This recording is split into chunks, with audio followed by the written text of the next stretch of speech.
Hello students, आज हम एक नए टॉपिक के बारे में बात करेंगे, that is clone. Last time हमने बात की थी टिश्यू कल्चर के बारे में। टिश्यू कल्चर के अंदर आपने एक सिंगल प्लांट से बहुत सारे प्लांट ग्रो करवाए।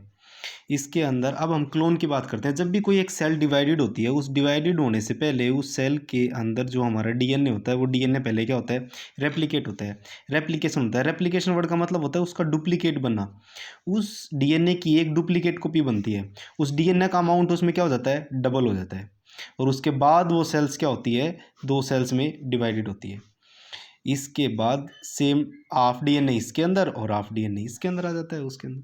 तो जब किसी भी चीज़ के अंदर जब हम एसेक्सुअल रिप्रोडक्शन की बात करेंगे, तो एसेक्सुअल रिप्रोडक्शन के अंदर ना कोई भी गैमीट्स इन्वॉल्वमेंट की फ्यूजन तो होता ही नहीं है, लेकिन फिर से क्या होगा, लेकिन इसके अंदर कोई single organism will be identical divided into two new organism में डिवाइडेड होता है। तो इसका और इसका डीएनए क्या है, सेम है। तो जेनेटिकली सेम है, इसका मतलब डीएनए क्या है, सेम। डीएनए सेम है तो वो जेनेटिकली भी क्या है, आपका सेम है। जेनेटिकली अगर वो चीज़ सेम होगी तो मॉर्फोलॉजिकली भी सेम होगी, वो मॉर्फोलॉजिकली भी क्या होगी बेटा, सेम होगी। इन दोनों चीज़ों के अंदर मॉर्फोलॉजिकली भी वो चीज़ आपकी क्या होती है, सेम होती है। अगर वो चीज़ आपकी सेम होगी तो उस दौरान क्या होगा कि उसे हम क्लोन का नाम देंगे। If anything have genetically and morphologically similar to that parent organism के बिल्कुल सिमिलर है वो, तो that organism, that process is called clone. हम उस चीज़ को क्लोन बोलते हैं। अब क्लोन है, फर्स्ट जो क्लोन है, फर्स्ट एनिमल का जो क्लोन डोली शिप का 1997 के अंदर ये कंप्लीट हुआ था। ये आपको एक ये चीज़ याद रखनी है यहाँ से। फिर इसके बाद हमें इससे क्या याद रखना है कि जो आइडेंटिकल टू द पेरेंट देयर ऑर्गेनिजम्स होते हैं। इसके बाद अब इसमें हम ये देखते हैं कि एसेक्सुअल रिप्रोडक्शन के अंदर भी आपको क्या मिलेंगे, स्लाइटली चेंज मिलता है, स्लाइटली चेंज। इसके अंदर भी आपको क्या मिलेगा, स्लाइटली चेंज मिलता है। स्लाइटली चेंज वर्ड का मतलब क्या होता है कि उसके अंदर भी आपको थोड़ा बहुत क्या मिलेगा, चेंज मिलेगा। अगर वो चेंज नहीं मिलता है, if variation will be not ओकर, इफ वेरिएशन विल नॉट ओकर, विल बी नॉट ओकर, अगर किसी ऑर्गेनिज्म के अंदर भी वेरिएशंस ओकर नहीं होते हैं तो वो क्या नहीं होगा, they do not survive eight in adverse condition, they do not survive in adverse condition. वो एडवर्स कंडीशन में सर्वाइव करने के लिए रिस्पॉन्सिबल नहीं होगी वो चीज़। वो एडवर्स कंडीशन में सर्वाइव करने के लिए रिस्पॉन्सिबल क्यों नहीं होगी, क्योंकि उसके अंदर वेरिएशन तो क्रिएट नहीं हुआ। अब वेरिएशन क्रिएट होता है तो इसके अंदर हम ये बोल सकते हैं कि एसेक्सुअल रिप्रोडक्शन के अंदर भी धीरे धीरे वेरिएशन, स्लाइटली वेरिएशन क्रिएट होता है। अगर उनमें वेरिएशंस नहीं हो रहा होता तो आज के दिन सारे एसेक्सुअल रिप्रोडक्शन ऑर्गेनिज्म क्या हो चुके होते, ख़त्म हो गए होते। क्योंकि ये आपको जो वेरिएशंस इसके अंदर चेंजेस आता है वो आपको एडवर्स कंडीशन में सर्वाइव करने के लिए रिस्पॉन्सिबल है। फॉर एग्जांपल, मैंने आपको एक बात बताई थी कि 27 डिग्री सेल्सियस के ऊपर कुछ बैक्टीरिया हैं। वो बैक्टीरिया, 5 बैक्टीरिया मान लो सर्वाइव कर रहे हैं वहाँ पे, और 30 डिग्री सेल्सियस अगर टेम्परेचर हो जाता है तो वो 5 में से मान लो 4 क्या हो गए, वहाँ ख़त्म हो गए और एक बच गया। तो वो एक जिंदा रहा, दैट इज रिप्रोडक्शन करेगा वहाँ पे उस कंडीशन के अंदर, क्योंकि वो उसमें क्या है, वेरिएशन है। और वेरिएशंस ही उसके लिए, किसके लिए, उसको एडवर्स कंडीशन में सर्वाइव करने के लिए रिस्पॉन्सिबल था। तो इसके लिए वो वहाँ पे रिप्रोडक्शन हो जाएगा और उस जैसे बहुत सारे ऑर्गेनिज्म वहाँ पे क्या हो जाएंगे, रिप्रोड्यूस करेंगे। इसका मतलब इसमें ऑर्गेनिज्म के अंदर स्लाइटली वेरिएशंस जरूरी है। वो भी ज़रूरी क्यों है, क्योंकि उसके अंदर उसको एडवर्स कंडीशन में क्या करने के लिए, सर्वाइव करने के लिए।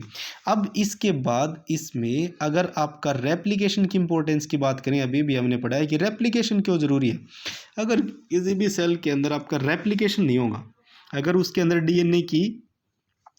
डीएनए की कॉपी नहीं बनेगी, तब तक अगर डीएनए की कॉपी उसके अंदर नहीं बनती है तब क्या होगा, अगर वहाँ पे डीएनए की कॉपी नहीं बन रही है तो इसका मतलब वो ऑर्गेनिज्म आपका दो में सेम डीएनए जा ही नहीं सकता। अगर वो डीएनए जब तक उसके अंदर सेम नहीं जाएगा तो उसके अंदर कोई ना कोई क्या होगा, अबनॉर्मलिटीज़, दैट इज़ कॉल्ड, उसके अंदर अबनॉर्मलिटीज़ होगी।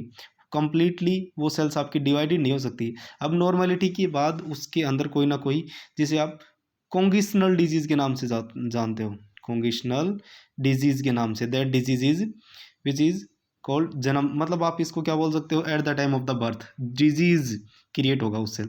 और सीधी सी बात है वो सेल्स अच्छे से डेवलप हो ही नहीं सकती है।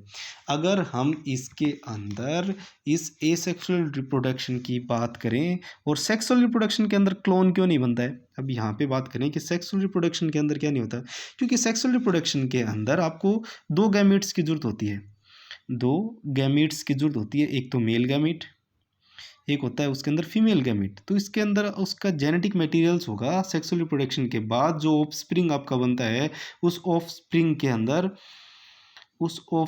के अंदर बहुत सारे चेंजेस आ गए हैं। वो बहुत सारे चेंजेस क्यों आए, वो बहुत सारे चेंजेस आए इसके अंदर क्योंकि 23 क्रोमोसोम, अगर ह्यूमन बीइंग की बात करें तो 23 क्रोमोसोम मेल से और 23 क्रोमोसोम आपके कहाँ से आए, फीमेल से। इनके फ्यूजन की वजह से जो 46 क्रोमोसोम से एक नया ऑफस्प्रिंग बनता है, जो एक नया जाइगोट बना है बेटा, वो जाइगोट क्या होगा आपका, रिस्पॉन्सिबल है किसके लिए, उस वेरिएशन के लिए, क्योंकि इसके अंदर बहुत सारे वेरिएशंस आते हैं।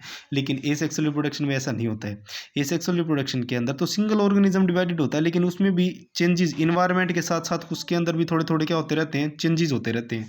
लेकिन इसके अंदर सेक्सुअल रिप्रोडक्शन के अंदर वहाँ पे चेंजेस आने की रिस्पॉन्सिबिलिटी बहुत ज़्यादा है, क्योंकि उसके अंदर वेरिएशन क्रिएट होगा। वेरिएशन क्रिएट इसलिए हो रहा है क्योंकि उसके अंदर 23 क्रोमोसोम तो आपके फादर से और 23 क्रोमोसोम आपकी मदर से आ रहे हैं, उनके फ्यूजन से वो क्रोमोसोम नंबर ही चेंज हो गए।